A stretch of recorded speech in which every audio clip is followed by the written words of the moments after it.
Blood pooling on cracked asphalt tastes like iron and cheap regret. A mother's sneer, a brother's stolen wealth. They dragged a daughter down to the dirt because she dared to save them from a $39 nightmare.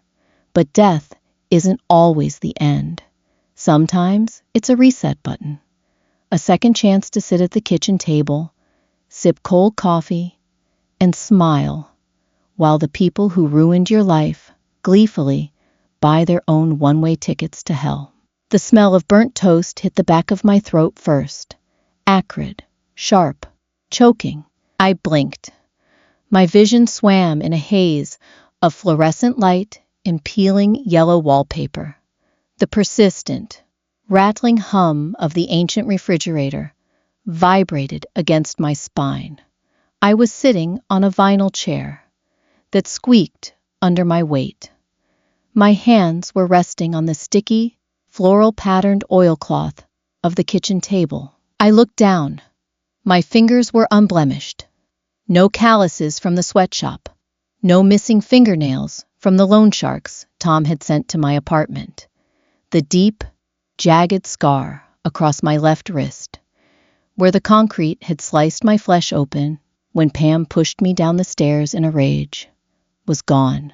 "Are you even listening, Becca? God, you're always in your own little world."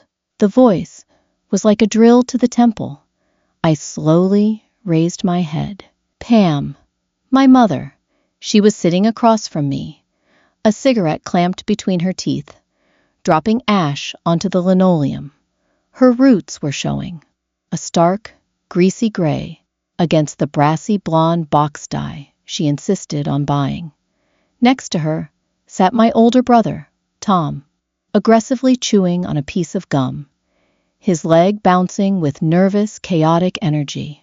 Beside him was his wife, Jessica, aggressively scrolling on a cracked iPhone, her acrylic nails clicking like insect mandibles against the screen. It was Tuesday, the Tuesday before everything broke. I swallowed hard. My throat felt like sandpaper. The last thing I remembered was the sickening crunch of my own ribs snapping, the cold rain washing the warmth out of my body in the alleyway, the sound of Tom's panicked footsteps running away with my life savings. Each time back, the realization didn't come with a choir of angels or a cinematic gasp. It came with bile rising in my throat and a cold, heavy stone dropping into my stomach. Pam slapped a glossy piece of cheap paper onto the table, right over my untouched plate of scrambled eggs. "Look at this," she demanded, tapping a manicured finger against the garish red font. "The Smithsons are going next week. $39. $39 for a 14-day luxury tour of the European Riviera. Flights, hotels, meals included." I stared at the paper. It was the exact same brochure, European Dream Vacations. A stock photo of a blurry Eiffel Tower next to what looked like a Venetian canal, watermarked and poorly photoshopped. In my past life, I had reacted like any sane person. I had snatched the brochure, pointed out the misspelled words, the lack of a legitimate company address, the sheer logistical impossibility of a transatlantic flight costing less than a tank of gas. I told them it was a scam, a front for something hideous. And how had they repaid my logic? Pam had called me a jealous, miserable wretch who couldn't stand to see her family experience the finer things in life. Tom had flipped the table, screaming that I was trying to keep them poor while I hoarded my waitress tips. I had physically blocked the door, begged them, ultimately draining my meager savings to buy them a real vacation to Florida, just to stop them from going. They took the Florida trip. They complained the whole time. Then they came back, drained my credit cards, and spent the next 3 years reminding me that they could have been dining with European elites if it weren't for my toxic jealousy. The resentment fermented into pure hatred. They leached off me, buried me in their debts, and when the collectors came, they threw me to the wolves. Earth to Becca, Tom sneered, snapping his fingers in front of my face. The smell of wintergreen and stale beer wafted off him. Don't look at it too hard. Your brain might short-circuit. Mom's saying we're booking it. We need your credit card for the deposit. Jessica didn't even look up from her phone. She's probably going to say no, Tommy. She's so cheap. Remember when she wouldn't even pitch in for my eyelash extensions for the wedding? My heart beat a slow, heavy rhythm against my ribs. I looked at the three of them, the greed pooling in their eyes, the absolute arrogant certainty that the world owed them luxury for pennies. I didn't feel heroic. I didn't feel righteous. I felt a dark, slimy coil of satisfaction tightening in my chest. I picked up my cold mug of coffee and took a sip. It was bitter. You're right, I said. My voice sounded foreign to my own ears. Calm, flat, devoid of the desperate need for their approval that had defined my previous life. Pam paused, her cigarette halfway to her mouth. I'm right. It's an incredible deal, I said, forcing the corners of my mouth up into a practiced, empty smile. $39 for the Riviera? You'd be fools not to take it. Silence settled over the kitchen, broken only by the refrigerator's hum. Tom stopped, chewing his gum. Jessica lowered her phone. Wait, really? Tom narrowed his eyes, suspicious. You're not going to give us a lecture about hidden fees and too good to be true? I shrugged, tracing the rim of my mug. Why would I? You guys work hard. A lie that tasted like ash. You deserve a break. And the Smithsons are going, right? If they verified it, it must be legitimate. Pam's face broke into a triumphant, slightly malicious grin. See? I told you she just needed to see the logic. Finally, Becca, you're using your head. In fact, I continued, reaching into my pocket. I pulled out the worn leather wallet I carried everywhere. The wallet Tom would eventually steal.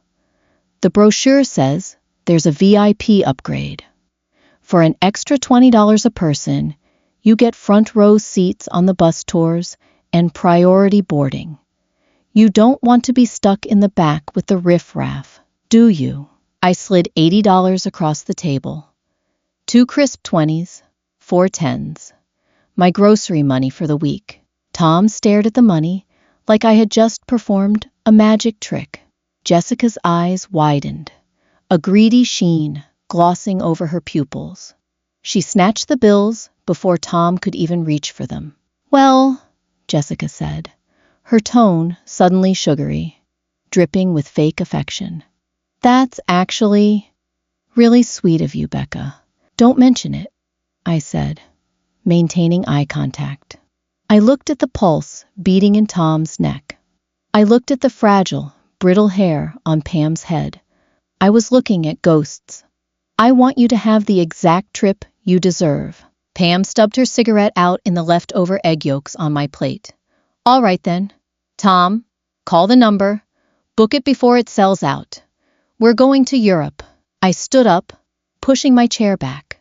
The vinyl shrieked against the floor. I have to get to work, I muttered. I walked out of the kitchen, down the narrow hallway, and stepped out the front door into the damp morning air. I didn't look back. I stood on the porch, staring at the cracked concrete driveway, breathing in the scent of wet earth and exhaust fumes from the highway. My hands were shaking, not from fear, but from the sheer, terrifying thrill of letting go. I wasn't going to save them this time. I was going to hold the door open while they walked straight into the slaughterhouse. The next 6 days were a masterclass in psychological torture. But this time, the victim wasn't me. It was a bizarre, reverse-engineered agony, where I had to watch them revel in their ignorance while I meticulously planned my own exit strategy. The house became a disaster zone of cheap luggage and synthetic fabrics. Pam had maxed out one of her credit cards at a discount department store, buying what she deemed European chic. The living room smelled persistently of cheap hairspray, new plastic, and mothballs. "Do you think the French will appreciate this sequined top?" Pam asked one evening. She held up a blindingly bright fuchsia blouse that looked highly flammable. She was standing in front of the hallway mirror, sucking in her stomach.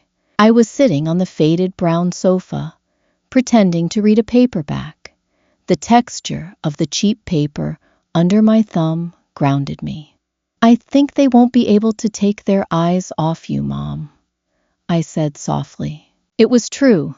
Wherever this flight was actually taking them, a fuchsia sequined top would definitely make her a target.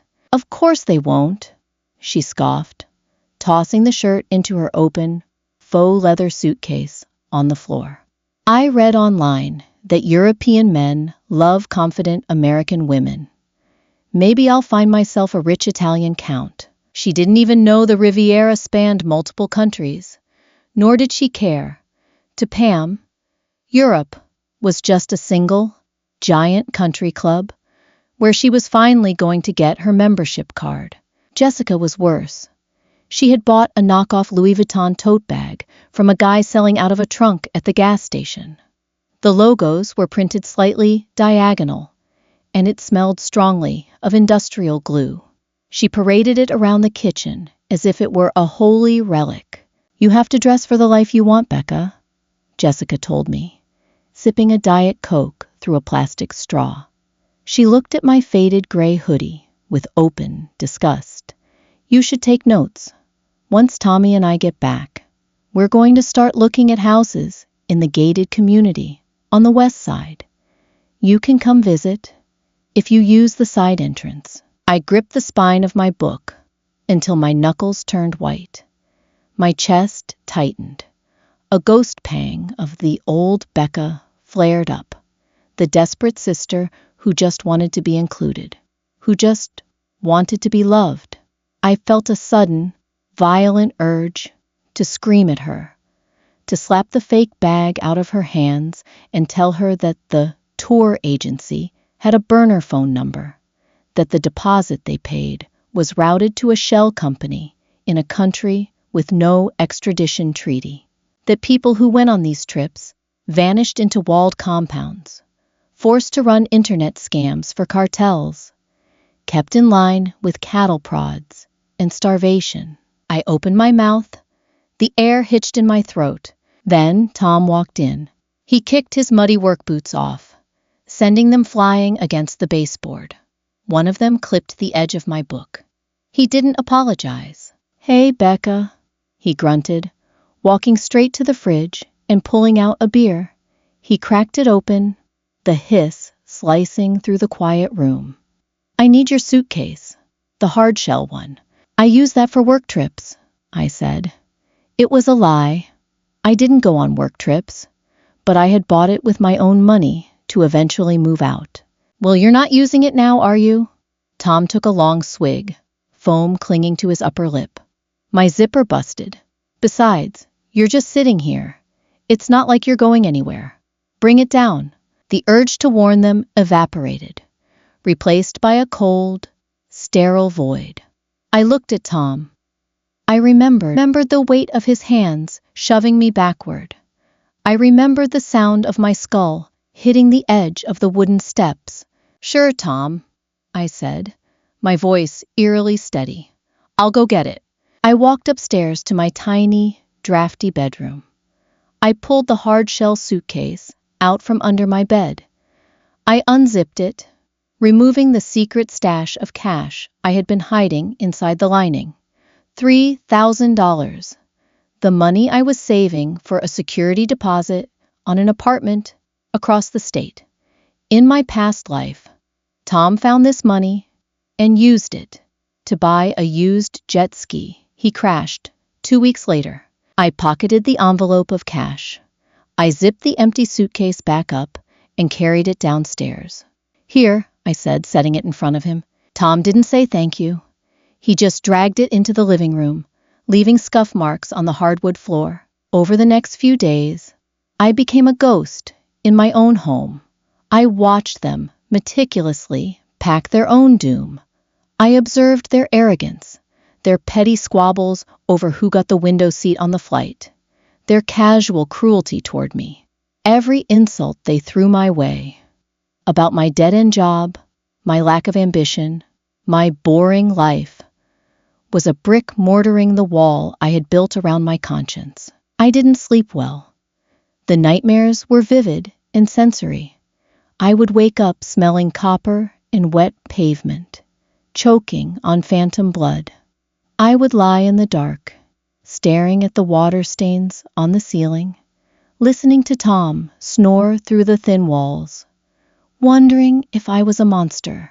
If I let them die, does that make me a murderer? But then morning would come.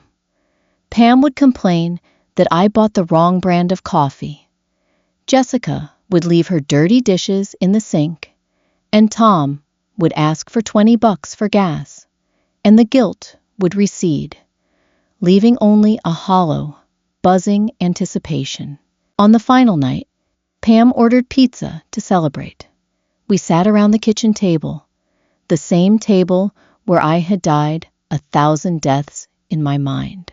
To us, Pam said, raising a plastic cup of cheap wine, to finally getting out of this dump and living a little. To us, Tom and Jessica echoed. They didn't look at me. They didn't offer a toast to the daughter who had paid their electric bill for 3 years. I picked up my water glass. The condensation was cold against my palm. Have a safe trip, I murmured into the rim. Oh, we will, Jessica smirked. Try not to die of boredom while we're gone. I smiled. It was a small, sharp thing, hidden behind my glass. I'll do my best. The drive to the airport was excruciating. It was pouring rain, the kind of heavy, relentless downpour that turns the highway into a slick, gray mirror. The windshield wipers thumped a frantic, rhythmic beat. Thwack thump, thwack thump. The inside of my beaten-up Honda Civic smelled of damp wool, Jessica's aggressive vanilla perfume, and the sour tang of Tom's nervous sweat. The car was weighed down heavily in the back by their overstuffed luggage. My suspension groaned over every pothole. Watch the road, for God's sake, Pam snapped from the passenger seat as I hit a small puddle. If you kill us before we get to the airport, I swear to God I'll haunt you. You already do, I thought, my knuckles pale on the steering wheel. She's probably doing it on purpose, Tom muttered from the back seat. His knees pressed uncomfortably against my seat. Subconscious jealousy. It's pathetic, really. I didn't engage. I kept my eyes on the red taillights of the semi-truck ahead of us. My chest felt tight, a physical pressure building behind my ribs as the green signs for Terminal B departures came into view. The point of no return was approaching rapidly. I pulled up to the curb of the drop-off zone. The bright, sterile glow of the terminal lights cut through the rain. The automatic doors slid open and shut, swallowing passengers into the belly of the airport. Pop the trunk, Tom ordered, not waiting for the car to fully stop before yanking his door open. I hit the lever. I stepped out into the rain to help them unload. The cold water instantly plastered my thin jacket to my skin. The roar of jet engines overhead vibrated in my teeth. We hauled the bags onto the curb. Pam was fussing with a plastic rain poncho she had bought at a dollar store, trying to pull it over her styled hair without ruining the volume. Jessica was shivering, complaining about the cold, her fake Louis Vuitton bag clutched tightly to her chest. Well, Pam said, turning to me, the harsh terminal lights cast deep shadows under her eyes, making her look skeletal for a brief, terrifying second. "We'll send you a postcard, if they sell them. Don't hold your breath, Mom. Stamps in Europe are probably expensive," Tom sneered, grabbing the handle of my hard-shell suitcase. I looked past them, toward the terminal doors. A group of people was gathering near the ticketing counters. They were an odd mix: elderly couples, a few rough-looking young men, tired mothers with wide-eyed teenagers. They all held the same glossy red brochure. Standing at the front of the group, holding a clipboard, was a man. I narrowed my eyes through the rain. He was tall, thick-necked, wearing an ill-fitting suit that looked cheap but durable. He had a shaved head and a smile that didn't reach his eyes. It was a predatory smile, a shark observing the chum in the water. He was scanning the terminal, his gaze pausing on anyone who looked lost or gullible. He didn't look like a tour guide. He looked like muscle. A spike of adrenaline pierced my chest. The reality of what was about to happen slammed into me. This wasn't just a petty revenge fantasy anymore. This was real flesh, real blood, real consequences. My breathing hitched. My hand twitched, instinctively reaching out toward Pam's arm. "Stop them. Just tell them. You know what happens to people who get on that plane." My fingers brushed the cheap plastic of her dollar store poncho. Pam whipped around, recoiling as if I had burned her. "What?" she barked, her voice harsh over the sound of a passing shuttle bus. "What do you want now, Becca? You want a hug? Don't make this weird." The physical rejection was a bucket of ice water. The phantom pain in my left wrist flared, a burning reminder of the stairs, the fall, the betrayal. I pulled my hand back, burying it deep in my wet jacket pocket. My fingers brushed the envelope of cash I had saved. My freedom. "Nothing," I said. The rain mixed with the moisture on my face. "Your tag was loose. I didn't want you to lose your bag." Pam rolled her eyes, adjusting her purse strap. "Always fussing over nothing. Come on, Tommy Jessica. Our escort is waving us over." She turned her back to me. Tom shoved past, deliberately bumping his shoulder into mine, hard enough to make me stumble backward a step. Jessica followed, not even offering a goodbye, her eyes already fixed on the thick-necked man with the clipboard. I stood in the rain, the drops hitting my face like tiny cold needles. I watched them walk through the sliding glass doors. I watched them approach the man. I saw him check their names off the clipboard, flashing that dead-eyed, carnivorous smile. I saw Pam laughing, pointing at her chest, probably bragging about her fuchsia shirt. They were gone, swallowed by the terminal, swallowed by the machine. I didn't wait to see them walk away toward security. I turned around, opened my car door, and slid into the driver's seat. It was quiet in the car. The suffocating presence of my family had been sucked out, leaving behind a sudden, vast vacuum. I locked the doors. I turned the heater on. The fan blew warm air against my frozen knuckles. I put the car in drive and pulled away from the curb. As I merged back onto the highway, the heavy knot in my stomach, the one that had been there since the moment I woke up at the kitchen table, began to unravel. A strange, breathless sensation washed over me. It felt like floating. I turned on the radio. Some old rock song was playing, the bass thumping against the floorboards. I drove past the city limits. I wasn't going back to that peeling wallpaper and the smell of bleach. I had $3,000, a tank full of gas, and a ghost's lease on life. In 3 days, they would realize the plane didn't land in Paris or Rome. They would realize the windows of the transport bus were heavily tinted and locked. In 5 days, the frantic, terrifying text messages would start pouring into my phone, begging, crying, demanding I call the embassy, pay a ransom, do something. I reached over and picked up my phone from the passenger seat. I looked at the screen. With a steady, unblinking focus, I opened my contacts. Mom, block contact. Tom, block contact. Jessica, block contact. I tossed the phone onto the passenger seat. The highway stretched out ahead of me, dark and wet and infinitely open.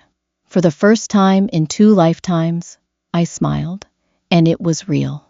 The vibrations from the commercial dryers in the laundromat downstairs rumbled through the floorboards, traveling up the legs of my rickety kitchen chair and settling deep in my bones. It was a low, mechanical purr, constant, predictable.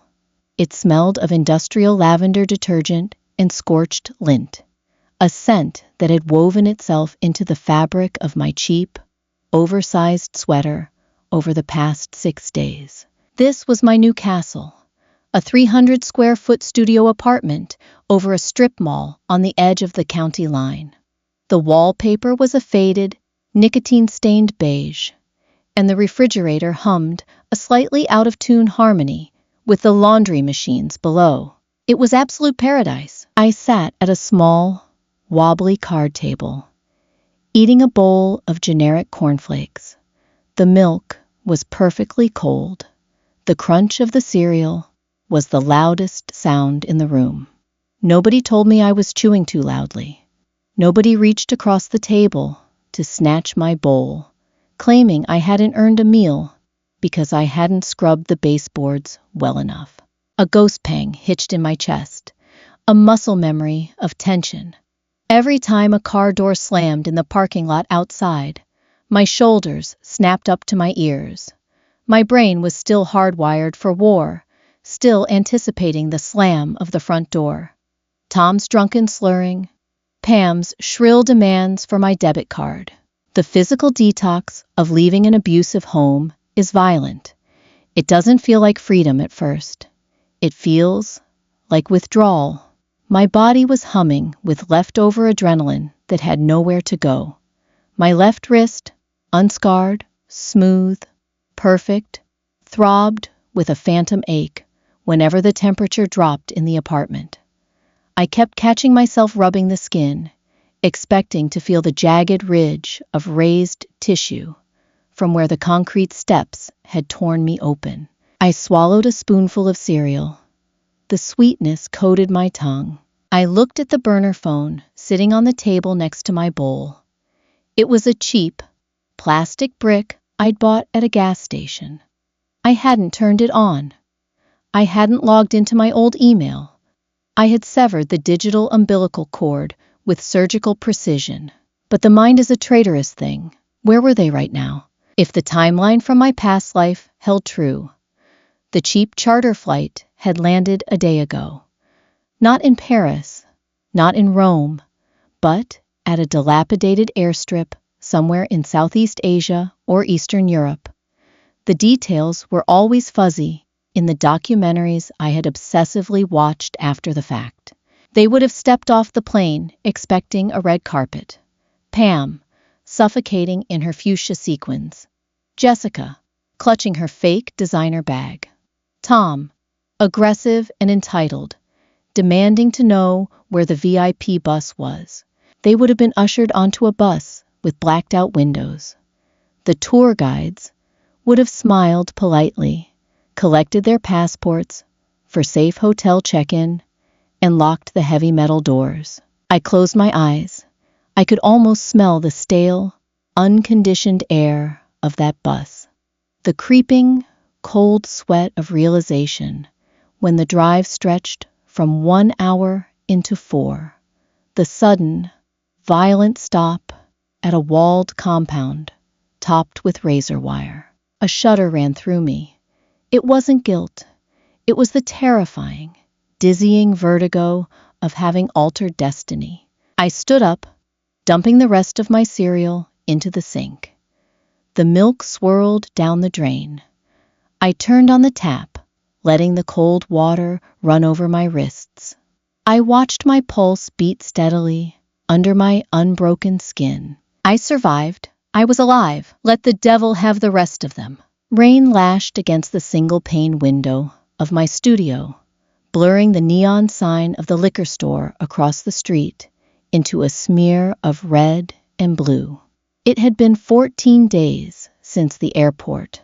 I was sitting on my mattress on the floor, sorting through classified ads for waitress jobs, when the knock came. 3 heavy, rhythmic thuds. Knuckles against cheap plywood. The pen slipped from my hand, leaving a jagged blue ink stain across the newsprint. My breath caught in my throat, hot and sharp. Did they get away? Did they find me? I crept toward the door, my socks silent on the linoleum. I pressed my eye to the scratched peephole. It wasn't Tom.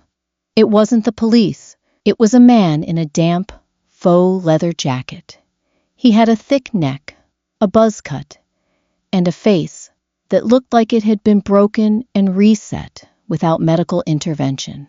He was chewing on a toothpick, his eyes scanning the peeling paint of the hallway. My heart hammered against my ribs like a trapped bird. I knew who this was. Not his name, but his breed. This was one of the men Tom owed. In my past life, these were the men who cornered me in the alley behind the diner. These were the men who took the final swing. I took a slow, silent breath in through my nose. I was not the terrified girl trembling in the rain anymore. I was a ghost, and ghosts don't bleed. I undid the deadbolt with a loud clack and opened the door, leaving the chain engaged. The man stopped chewing his toothpick. He leaned forward, smelling of stale peppermint, wet leather, and cheap tobacco. "You Becca?" he asked. His voice was gravel slipping down a chute. "Who's asking?" I kept my face blank, leaning my shoulder against the doorframe to hide the slight tremor in my knees. "Name's Greg. I'm looking for Tom. This is the address on his file. But the landlord downstairs said some girl rented it a week ago. Said you match the description of his sister." "Tom doesn't live here," I said, my voice eerily calm. "And neither do I." "Not to him." Greg let out a short, humorless laugh. "Look, sweetheart, Tom owes my boss $5,000. He missed his payment last week. He's not answering his phone. His old place is empty. So, where is he?" $5,000. The number hit me like a physical punch. $5,000. A cold, bitter realization bloomed in my chest. Tom hadn't just left for Europe on a whim. He knew the debt was due. He took the vacation to avoid the collectors, entirely expecting that when they showed up to the house, I would be there to take the beating. He had left me as collateral. Again, the last microscopic, lingering speck of guilt I harbored for my family evaporated. It turned into ash, swept away by a sudden, glacial fury. "He's gone," I said. Greg narrowed his eyes, sliding the tip of his boot into the crack of the door. "Gone where? Don't play games with me, kid. We know he didn't have the cash to skip town." "He didn't need much," I replied. I reached over to the small kitchen counter and picked up a piece of paper I had printed at the public library a few days ago. I unlatched the chain, opening the door wider. I didn't step back. I shoved the paper into Greg's chest. He blinked, surprised by the aggressive movement, and took the paper. It was a copy of the glossy red brochure, European Dream Vacations. Attached to it was a printed flight itinerary with Tom's name on it. "He left the country 2 weeks ago," I said, watching Greg's eyes scan the page. $39 luxury tour. He bragged about it for a week, said he was going to find a rich European wife and never come back to this dump. Greg's face darkened. He crumpled the edge of the itinerary. A $39 trip to the Riviera? Are you dense? This is a front. Nobody flies to Europe for $39. I know, I said, staring directly into his dark, angry eyes. And he's an idiot. But he got on the plane. You want your $5,000? You're going to have to swim to the Mediterranean to get it. Or wherever the hell that charter flight actually landed. Greg stared at me. He was searching my face for the lie, looking for the terrified, trembling sister he was used to extorting. He found nothing, only a flat, dead stare, reflecting his own aggression back at him. He cursed, spitting the toothpick onto my welcome mat. If I find out you're hiding him, if he ever shows his face around me again, I interrupted, my voice dropping to a harsh whisper, I'll call you myself. I owe him a few bruises of my own. Greg paused. He looked at my face, really looked at it, and whatever he saw there made him slowly pull his boot out of the doorway. He didn't say another word. He just turned and walked heavily down the hallway, the stairs groaning under his weight. I shut the door. I locked the deadbolt. I slid the chain into place. I slid down the wooden door until I was sitting on the floor, my knees pulled to my chest. I pressed the heels of my hands into my eyes until I saw stars. A laugh bubbled up from the back of my throat. It was a jagged, ugly sound. They left me to the wolves. But the wolves were hungry, and Tom had already walked himself into a cage on the other side of the world. Week 3. The morbid curiosity became an itch under my skin that no amount of scrubbing could soothe. The weather had turned violently cold, stripping the trees bare and turning the sky a bruised, perpetual purple. I walked 5 blocks to the public library, my hands shoved deep into the pockets of a second-hand coat. The air smelled of wood smoke and impending snow.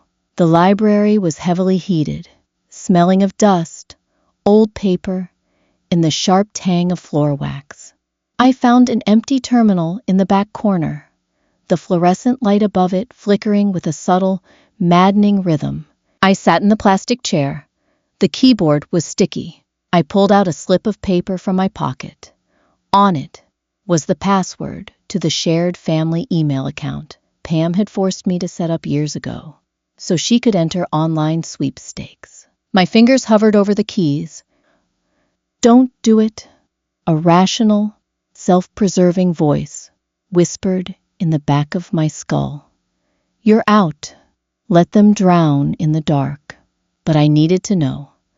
I needed to see the exact moment the arrogance cracked. I needed proof that the universe was finally balancing the ledger. I typed the password. Enter. The inbox loaded with agonizing slowness. A little blue circle spinning on the screen. When it finally populated, the screen was a wall of bold, unread text. Over 60 emails. I felt a sudden, icy drop in my stomach. The saliva pooled in my mouth, tasting metallic. The first few emails were from exactly 2 days after the flight. Subject: Where's the hotel? Sender: Pam. Becca, call the travel agency. We've been on a bus for 6 hours. The driver won't stop, and Tommy has to pee. Tell them this is unacceptable. Subject: Call me now. Sender: Tom. Pick up your damn phone, Becca. They took our bags. They said it was customs, but they aren't giving them back. Pick up the phone. Then, a gap of 3 days. When the emails resumed, the tone had shifted. The entitlement had vanished, replaced by a raw, unhinged terror that bled through the screen. Subject: Help us, Becca. Please, oh God. Sender: Jessica. Becca, please. If you get this call, the police call the FBI. I don't know where we are. It's a warehouse. There are guards with guns. They beat Tommy. His eye is bleeding. He can't see. Pam is throwing up. They say we owe them money for the trip. They say we have to work on computers. Please, I'm begging you, please. My hand violently jerked back from the mouse. I knocked my knee against the underside of the desk, a sharp flare of pain shooting up my thigh. I squeezed my eyes shut, but the words were burned into my retinas. They beat Tommy. His eye is bleeding. A visceral wave of nausea rolled over me. My breath came in short, jagged gasps. I was back on the asphalt. I could feel Tom's boot connecting with my ribs. I could hear Pam's cold voice telling him to hurry up and grab my purse before the cops came. I opened my eyes and looked at the screen again. Sigh. Subject, I'm sorry. Sender, Pam. Becca baby, please. I'm your mother. They took Jessica's phone. This is the last one, we hit it. They tased a man today for falling asleep. Please, we will do anything. Sell the house. Sell my car. Just pay them. I'm so scared. I'm sorry for everything. Please save us. I stared at the words, I'm your mother. A singular tear broke loose, tracking hotly down my cold cheek. I reached up and wiped it away with the back of my hand, smearing the moisture across my skin. It was a profound, suffocating sorrow, not for the people in that warehouse, but for the mother, the brother, the family I had never actually had. I was mourning the illusion of them. I was mourning the fact that it took a foreign prison and a gun to their heads to wring an apology out of them. An apology that wasn't even real.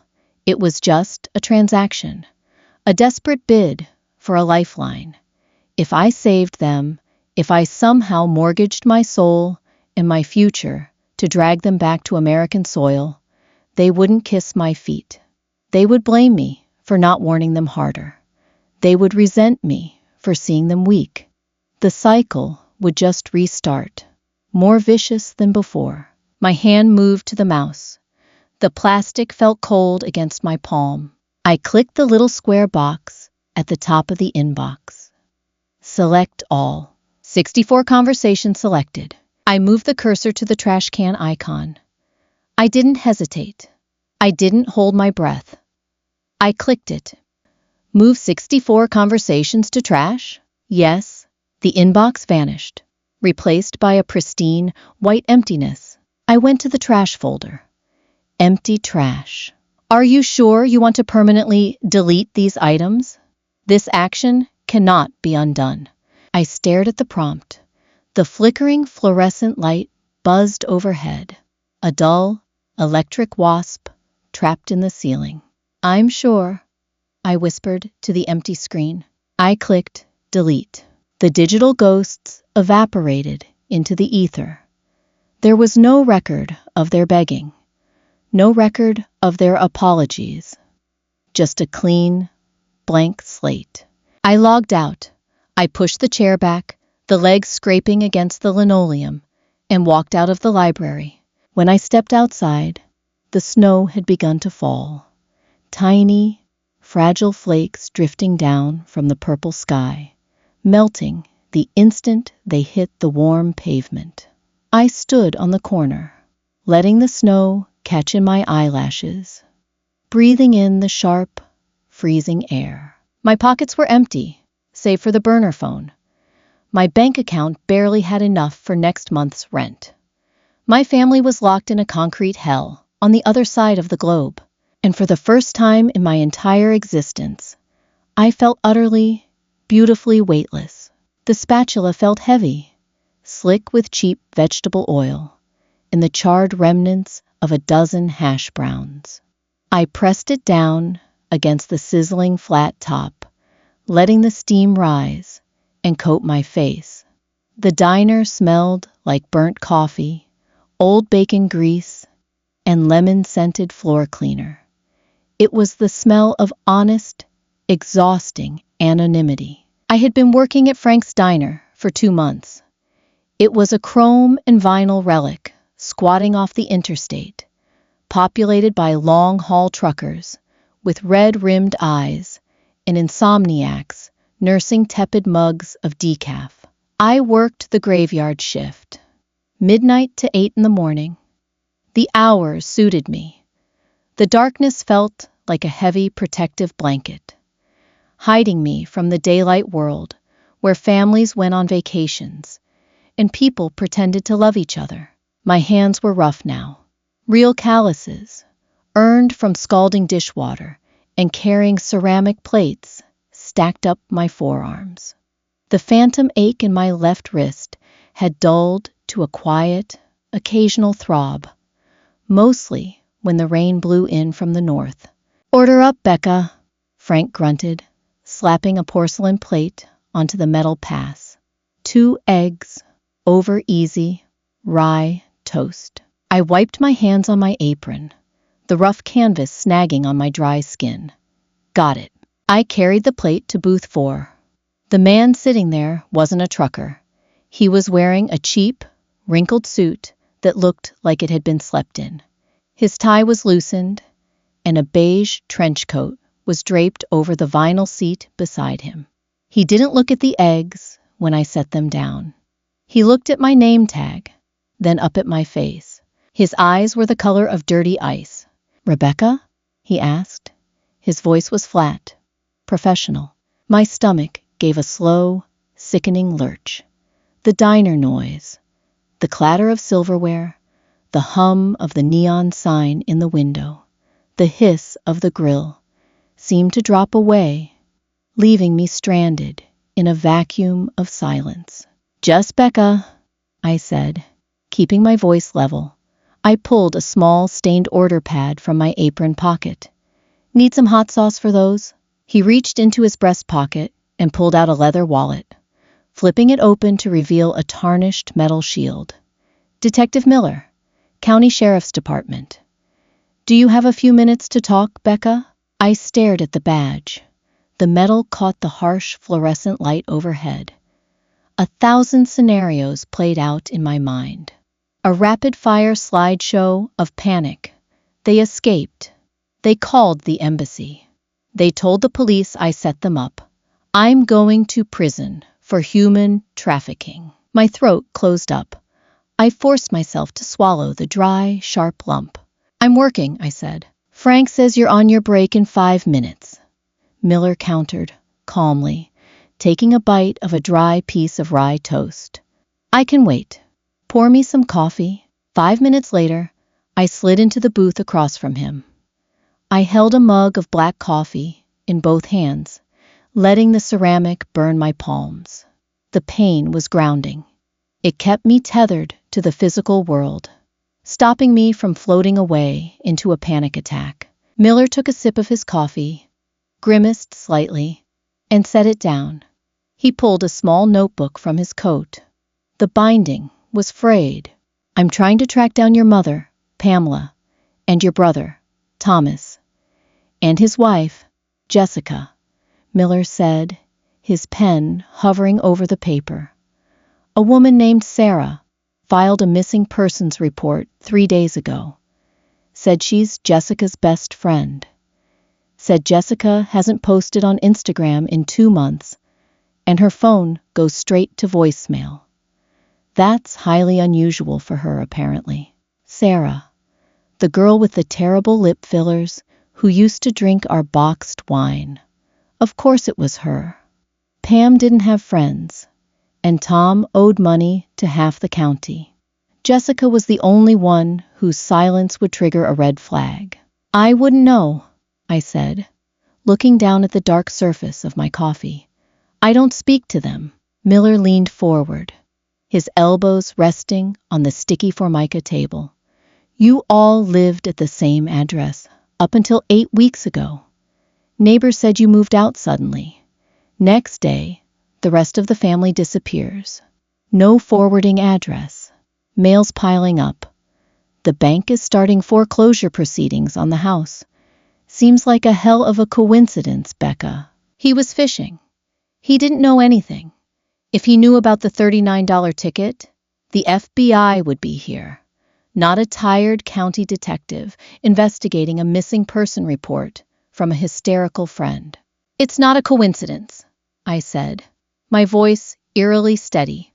I looked up, meeting his icy eyes. I moved out because they left. They abandoned the house. Abandoned it for where? Europe, I said. Miller stopped writing. He looked at me, a slow frown pulling at the corners of his mouth. Europe. The three of them just packed up and moved to Europe.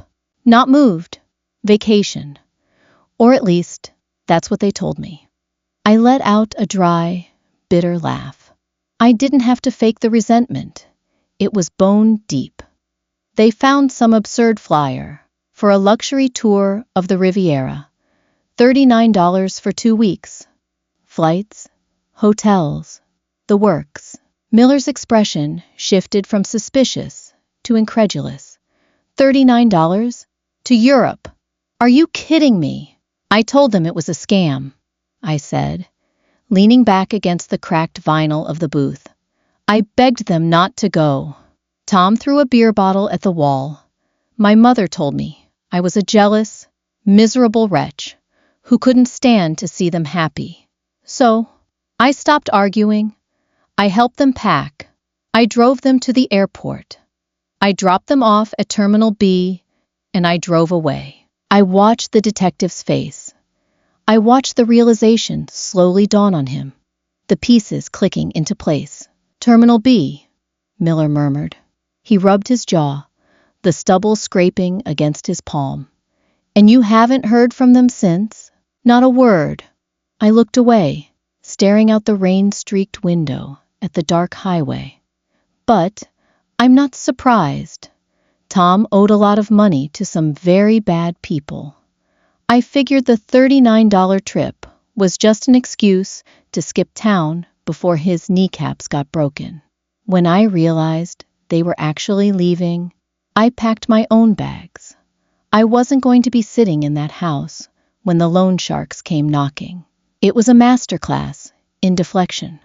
I was feeding him the truth, but wrapping it in a narrative that made me the victim of their chaotic choices, rather than the architect of their doom. Miller tapped his pen against the table. You drove them to the airport. Did you see what airline they flew?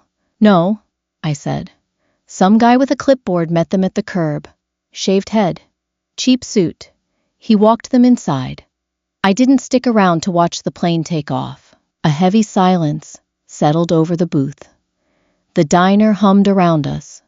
A waitress dropped a spoon. It clattered loudly against the tile floor. Miller closed his notebook.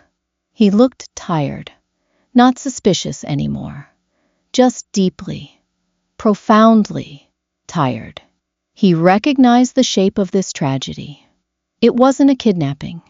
It was willful, greedy stupidity, swallowed whole by the vast, predatory machinery of the world. All right, Miller said, sliding a business card across the table. If you hear from them, call me. But off the record, a $39 trip with a guy on the curb holding a clipboard. He shook his head, a grim shadow passing over his eyes. I'm going to run their names through customs, but I'll bet you my pension they never set foot on a commercial airline. Probably not, I agreed, my voice a hollow echo. You did the right thing getting out, Becca, he said, standing up and throwing a $5 bill onto the table for the coffee. People like that, they're anchors. They just drag you down to the bottom with them. I watched his trench coat disappear through the glass doors, the bell ringing a high, cheerful note as it swung shut. I picked up the $5 bill. The paper felt greasy. I slipped it into my apron pocket. Anchors, he had called them. I took a slow, deep breath, pulling the scent of stale bacon and burnt coffee deep into my lungs. The invisible weight I had been carrying For 2 months, finally, permanently, shattered. The police weren't looking for a criminal mastermind. They were looking for 3 idiots who bought a one-way ticket to a slaughterhouse. I was safe. The ledger was closed. Spring arrived with a wet, muddy violence. The snow melted into gray slush, flooding the gutters outside my apartment window. The air lost its sharp bite, replaced by a damp, suffocating humidity that made the peeling wallpaper in my bathroom curl at the edges. 6 months had passed since the drop-off at Terminal B. I had been promoted to day shift manager at the diner. It meant a bump in pay, enough to buy a cheap, boxy television from a pawn shop and a ratty armchair that smelled vaguely of cat dander.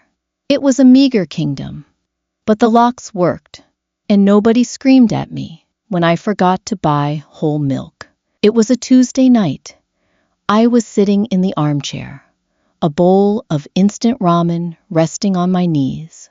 The salty broth burned my tongue in a pleasant, grounding way. I was flipping idly through the basic cable channels, the blue light washing over the dark walls of my apartment. I stopped on a news channel. The volume was low, but the bright red banner at the bottom of the screen caught my eye. Special investigation. The cyber slaves of the Golden Triangle. The noodle halfway to my mouth slipped from my chopsticks, splashing back into the hot broth. A cold sweat broke out across the back of my neck. I put the bowl down on the floor. I picked up the remote. I turned the volume up. The screen showed grainy, shaky drone footage of a massive compound surrounded by dense, green jungle, high concrete walls, loops of razor wire glinting in the tropical sun, armed guards in mismatched military fatigues patrolling the perimeter, holding assault rifles with casual, terrifying familiarity. They are lured by the promise of luxury, a grim-faced journalist narrated in a voiceover.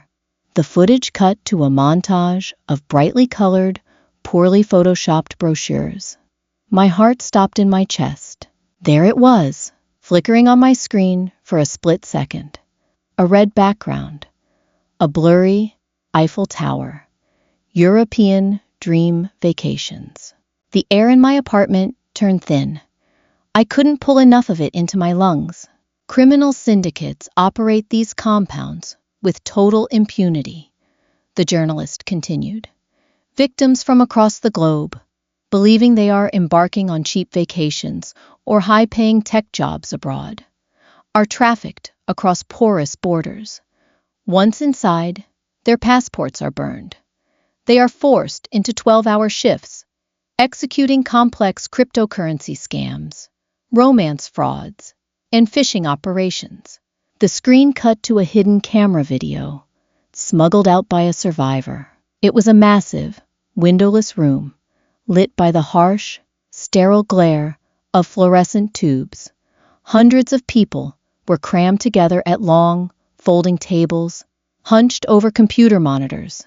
The sound was a deafening, chaotic clatter of keyboards. The camera panned. A guard walked down the aisle, holding a long, black baton that sparked with blue electricity at the tip. Quotas are strict, the narrator said softly. Those who fail to scam enough money from targets are subjected to physical torture, starvation, or forced into the compound's blood banks. I leaned forward in the armchair, my fingernails digging into the frayed upholstery. My eyes darted frantically across the blurred faces on the screen, searching the pixelated misery. Was that Tom? That man slumped in the corner, his arm hanging at an unnatural angle? Was that Pam? That woman with the chopped uneven hair, wearing a filthy gray smock, sobbing silently as she typed? I didn't see them. The footage was too fast, too chaotic, but I felt them. I felt the agonizing, suffocating reality of the hell I had allowed them to walk into. The program showed an interview with a survivor, a young man, his face hidden in shadow. his voice altered to a robotic pitch. They break your mind first. The distorted voice crackled through my cheap TV speakers. They make you call your family. They make you beg for ransom money. But the ransom is a lie. Even if your family pays, they don't let you go. They just know you're valuable now. They keep you until you die. I'm sorry. Pam's final email echoed in my skull. Please, save us. I reached forward and hit the power button on the television. The screen snapped black, plunging the room into darkness. The only sound was the distant hum of the traffic on the interstate and the frantic, heavy thudding of my own heart. I sat in the dark for a long time. The instant ramen on the floor grew cold, a layer of congealed fat forming on the surface of the broth. Did I feel guilty? I closed my eyes and searched my soul. I waded through the trauma, the fear, the years of indentured servitude in that house of horrors. I remembered the texture of the asphalt biting into my cheek. I remembered the cold rain washing my blood into the gutter while Tom ran away with my savings. I remembered Pam's disgusted sneer when I begged her for an ambulance. I opened my eyes. The darkness in the room felt warm now, comforting. No, I didn't feel guilty. I felt a profound, terrifying awe at the raw mathematics of karma. I hadn't trafficked them. I hadn't forced them onto that bus. I hadn't built the walled compound in the jungle.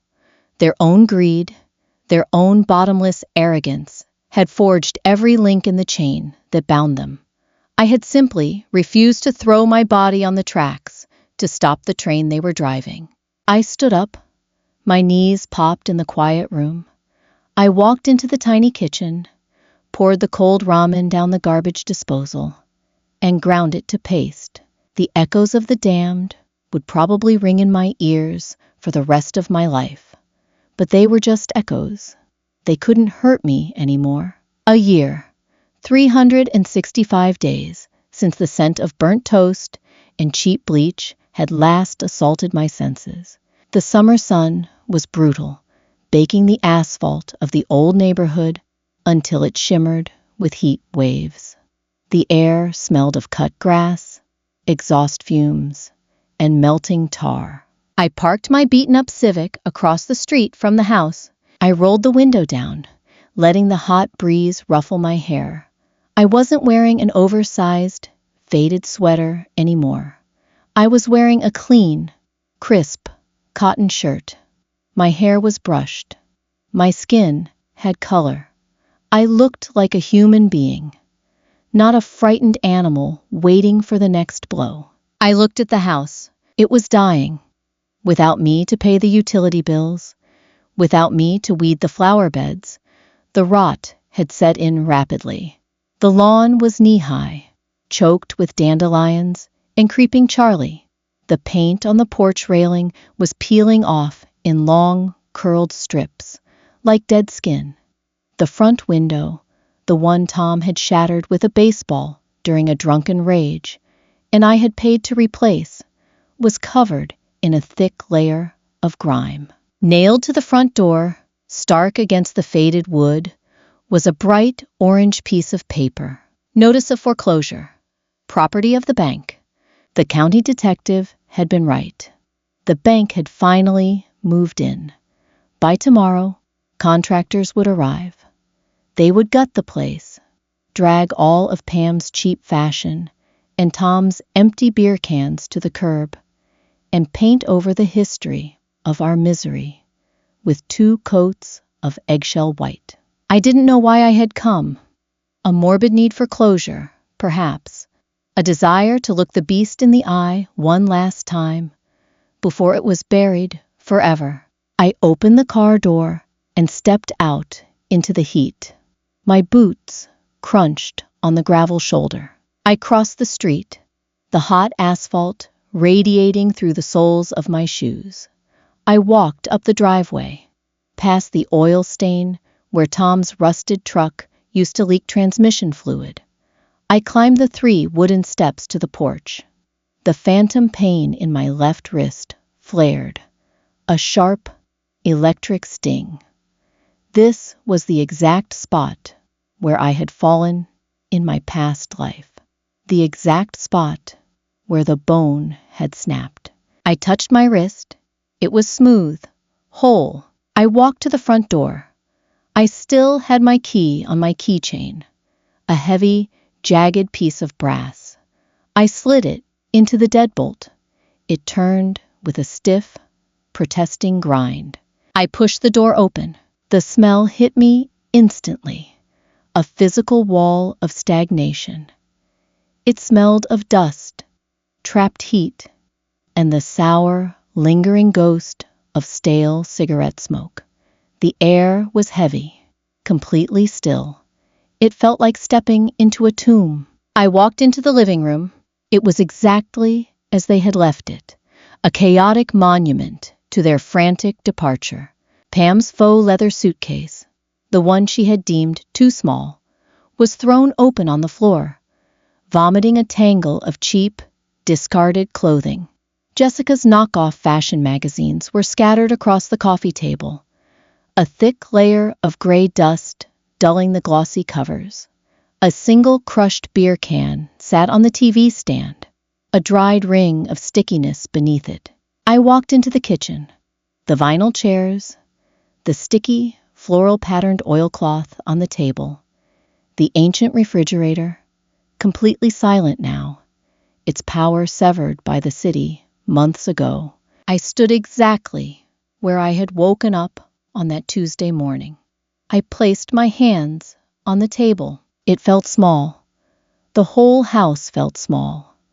The monsters that had inhabited these walls, the people who had terrified me, belittled me, and ultimately killed me in another timeline. They were gone, swallowed by the earth. They weren't titans. They weren't gods to be feared. They were just greedy, foolish people who thought they could outsmart the world, and the world had eaten them alive. I looked down at the floor near the baseboard. Sitting there, half hidden under a layer of dust, was a small, torn piece of glossy paper. I knelt down. The linoleum cracked under my weight. I picked up the scrap. It was a corner of the brochure. It had the blurry tip of the Eiffel Tower in the words, "Quoi?"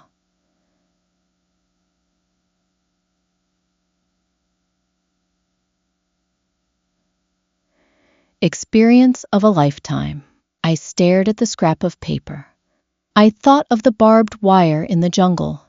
I thought of the electric batons. I thought of Pam, suffocating in the heat, realizing that her fuchsia shirt wasn't going to save her. I thought of Tom, finding out that there were men in this world much crueler and much stronger than him. I thought of Jessica, her fake designer bag rotting in a pile of confiscated luggage. I stood up. I didn't smile. I didn't laugh. I just felt a deep, resonant calm settle into the marrow of my bones. I walked over to the kitchen sink. I dropped the scrap of paper down the drain. I reached into my pocket and detached the brass house key from my ring. I placed it gently on the dusty kitchen table. I turned my back on the kitchen. I walked down the narrow hallway, out the front door, and onto the porch. I pulled the door shut behind me. The lock clicked, a sharp, definitive sound of finality. I walked down the driveway and got into my car. I rolled the windows up, sealing out the heat, and turned on the air conditioning. The cold air hit my face, clean and sharp. I put the car in drive and pulled away from the curb. I didn't look in the rearview mirror. I drove toward the highway, toward the diner, toward the small, quiet life I had bled to build. The radio hummed a low, steady tune. The road stretched out ahead, infinite and empty, waiting for me to write whatever came next. The nightmare was over. I was finally, truly, awake. If you felt every ounce of Becca's cold survival and the chilling karma that swallowed her family, smash that like button. This story goes to show that sometimes the best revenge is just letting people destroy themselves. Share this with someone who loves a dark, psychological thriller, and subscribe so you never miss another gripping story. Tell me in the comments, would you have warned them, or would you have let them get on that plane?